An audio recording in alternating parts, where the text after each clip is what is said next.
विवेक की मां रंभा ने उसके लिए मिताली को पसंद किया था, इसलिए विवेक को मिताली पसंद ना होते हुए भी शादी करनी पड़ी। वह तो आयशा से प्यार करता था, मगर कहते हैं ना कि जोड़ियां तो ऊपर वाला बनाकर भेजता है। विवेक, अब मिताली इस घर की बहू है, उसे इस घर के बारे में सब कुछ पता होना चाहिए, इसलिए उसका सबसे परिचय करा दो। विवेक मन ही मन बड़बड़ाया। परिचय करा दूं? आखिर किससे कराऊं? अपनी भैंसों से? चलो करा ही देता हूं, ये भी खुश हो जाएगी। देखो मिताली, हम घर में 3 ही लोग हैं, मैं, माँ और तुम। बाकी हमारी 7 भैंसें हैं जिनकी देखभाल मैं करता हूँ। उनका दूध निकालकर हम बाजार में बेचते हैं। अच्छा, हमारे घर पर भी भैंस हैं, गंगा, जमुना, चमेली, बरखा। अरे अरे बस करो, ये भैंस के नाम बता रही हो या अपनी बहनों के? क्या आपको नहीं पता? मैं अपने माँ बाप की इकलौती बेटी हूँ, तो बहन कैसे होंगी? क्या आपकी भैंसों के नाम नहीं है? बिना नाम के वो कैसे सुनती हैं? लगता है ये तो सचमुच मुझे पागल लड़की मिल गई। भैंस का जिक्र क्या किया इसने, तो भैंस चाली से ही गाना शुरू कर दिया। हे भगवान, क्या यही लड़की मिली थी आपको मेरी पत्नी बनाने के लिए? कुछ कहा जी? अरे नहीं नहीं नहीं, बस यही कह रहा था कि तुम भैंसों को कितनी अच्छी तरह समझती हो। चलो अंदर चलते हैं। मिताली अंदर गई तो रंभा ने कहा, बहू, अब ये घर तुम्हारा है, कल सुबह से चूल्हा चौका संभाल लेना। ठीक है माँ जी, मैं सब संभाल लूंगी। अगले दिन मिताली सुबह 5 बजे उठ गई। उठकर उसने बाल्टी उठाई और बाहर की तरफ चल दी। विवेक ने उसकी आहट सुनी तो उसकी आंख खुल गई।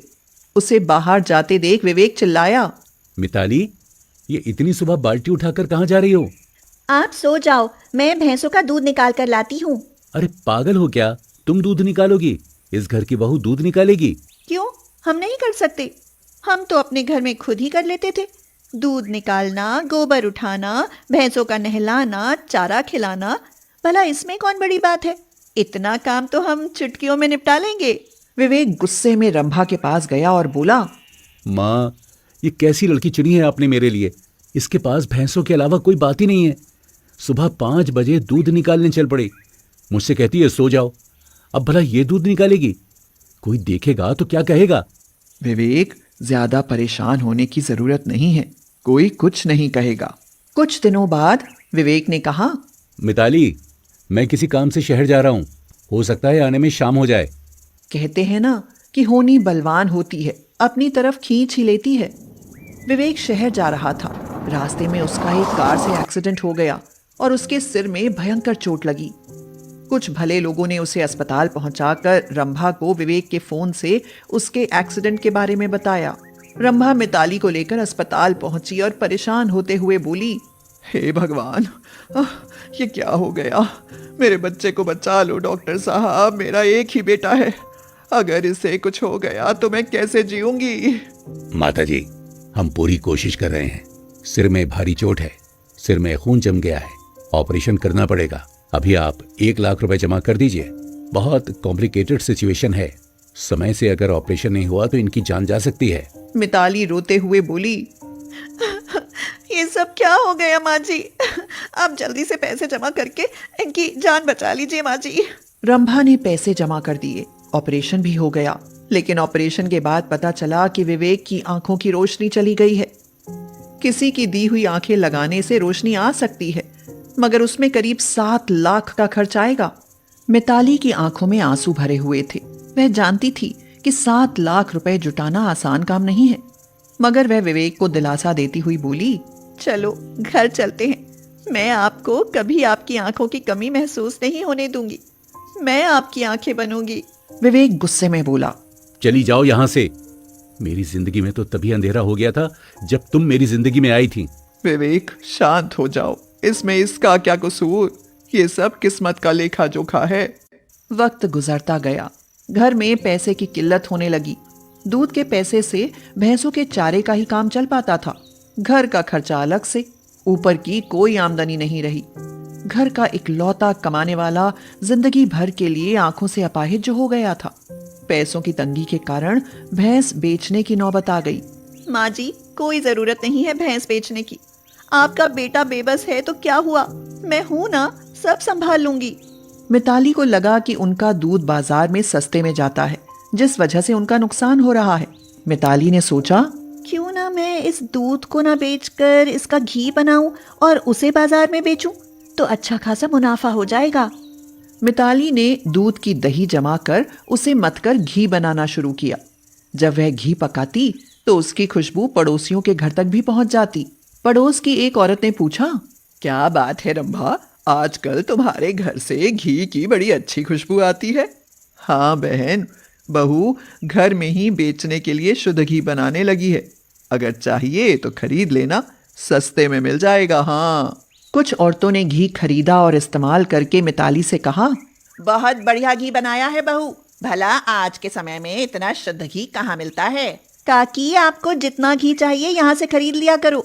बाजार में 700 रुपए किलो है, मगर मैं केवल 500 में दे दूंगी।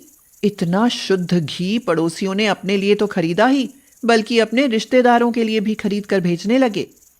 मिताली को अपनी मेहनत रंग लाती हुई दिखाई दी। धीरे धीरे गांव के बाहर के लोग भी उससे घी खरीदने आने लगे। वह बेचारी पूरा दिन घी मथ कर निकालने में थक जाती थी, इसलिए अब वह मशीन से घी निकालने लगी। अब उनके गरीबी के दिन दूर होने लगे।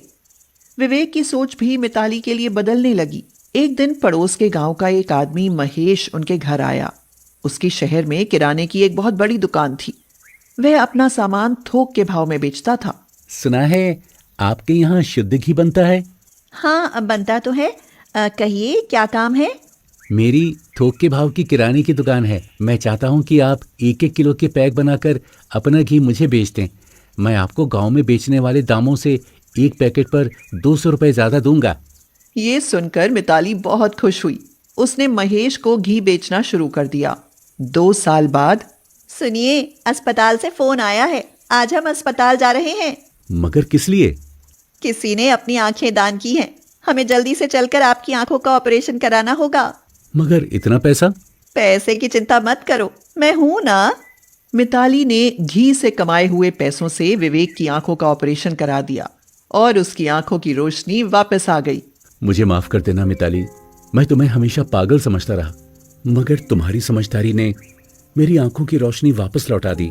अगर तुम न होती तो मैं ये दुनिया कभी नहीं देख पाता। आप मेरे सब कुछ हैं, बस आप ठीक रहें। तुम्हारे जैसी बहू भगवान सबको दे।